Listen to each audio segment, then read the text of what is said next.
अस्सलाम वालेकुम। आज की वीडियो रमज़ानुल मुबारक में सब्ज़ियों को तरोताज़ा रखने और वक्त बचाने के बारे में है।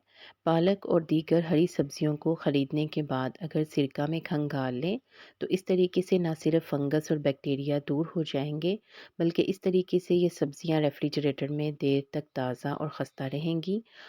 आलू को ठंडी और तारीक जगह पर रखें। इन्हें प्याज के साथ बिल्कुल ना रखें, वरना इन दोनों में से खारिज होने वाली गैस एक दूसरे को ख़राब कर देगी। टमाटर को दीगर सब्जियों से अलहदा रखें, वरना वो दूसरी सब्जियों के साथ गलकर ख़राब हो जाएगा। बेहतर यह है कि इन्हें पहले रूम टेम्परेचर पर रखें। जब वो अच्छी तरह से पक जाए तो फिर इन्हें रेफ्रिजरेटर में रख दें। प्याज में नमी कम होती है, इन्हें किसी ठंडी और खुश्क जगह पर दीगर सब्जियों से दूर रखें। रेफ्रिजरेटर में रखने से गुरेज करें, वरना प्याज जल्दी ख़राब हो जाएगा। लहसुन को खुश्क और साफ़ जगह पर रखें, इन्हें रेफ्रिजरेटर में ना रखें, क्योंकि रेफ्रिजरेटर की ठंडक और नमी लहसुन को ख़राब कर देती है। हरी मिर्चों को जब भी रखें तो इनकी डंडियाँ उतार कर इन्हें किसी कागज़ में लपेट कर रेफ्रिजरेटर में रखें। इस तरह ये काफ़ी अरसे तक ताज़ा रहेंगी। भिंडी को ख़रीद कर लाएं तो इसे कागज़ पर फैला कर रख दें, जिससे भिंडी में मौजूद नमी खुश्क हो जाएगी।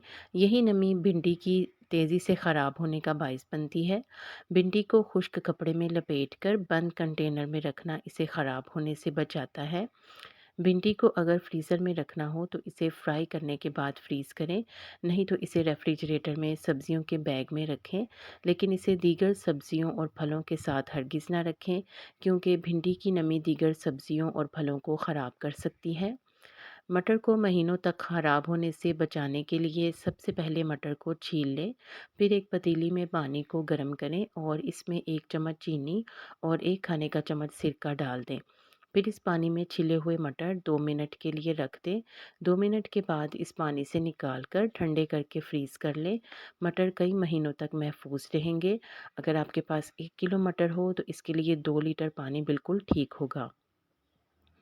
करेलों को महफूज करने के लिए इन्हें छीलकर और काटने के बाद नमक और हल्दी लगाकर आधे घंटे के लिए रख दें। फिर इनका पानी अच्छी तरह से निचोड़ लें और 2 से 3 पानी धोने के बाद करेलों को ऑयल में फ्राई कर लें और ठंडा करके किसी हवाबंद जार में रखकर फ्रीज़ कर लें। हरा धनिया महफूज करना हो तो 1 गिलास में थोड़ा सा पानी लें और इसमें हरे धनिए की डंडियों को डालकर रख दें। हरा धनिया 2 से 3 हफ्तों तक ताज़ा ही रहेगा। वीडियो को लाइक करें और अगर आपने अभी तक चैनल भी सब्सक्राइब नहीं किया तो सब्सक्राइब करके घंटी का बटन ज़रूर दबा दें। रमज़ान में इबादत के लिए वक्त निकालने और काम को जल्दी निपटाने के लिए अदरक और लहसुन का पेस्ट बनाकर महफूज किया जा सकता है। इसके लिए अदरक और लहसुन को ब्लेंडर में डालकर थोड़े से ऑयल या सिरका या फिर नमक, इन तीनों में से कोई एक चीज़ इस्तेमाल करें और अदरक और लहसुन को पीस कर पेस्ट बना लें। इस पेस्ट को रेफ्रिजरेटर के बगैर भी रखेंगे तो इसका रंग सब्ज़ नहीं होगा। या फिर दूसरे तरीके में थोड़े से पानी के साथ इन दोनों को ब्लेंड कर लें और छोटे-छोटे हिस्सों में तकसीम करके फ्रीज़ कर लें। इसके अलावा प्याज को ऑयल में फ्राई करके फ्रिज में रख लें। जब भी खाना बनाना हो तो इस प्याज का इस्तेमाल करें। शिमला मिर्च और गाजर को काटकर अलग-अलग प्लास्टिक की थैलियों में डालकर फ्रीज़ करके इस्तेमाल किया जा सकता है। इस तरह वक्त की बचत होगी और रमज़ान में इबादत के लिए टाइम ज़्यादा मिल सकेगा।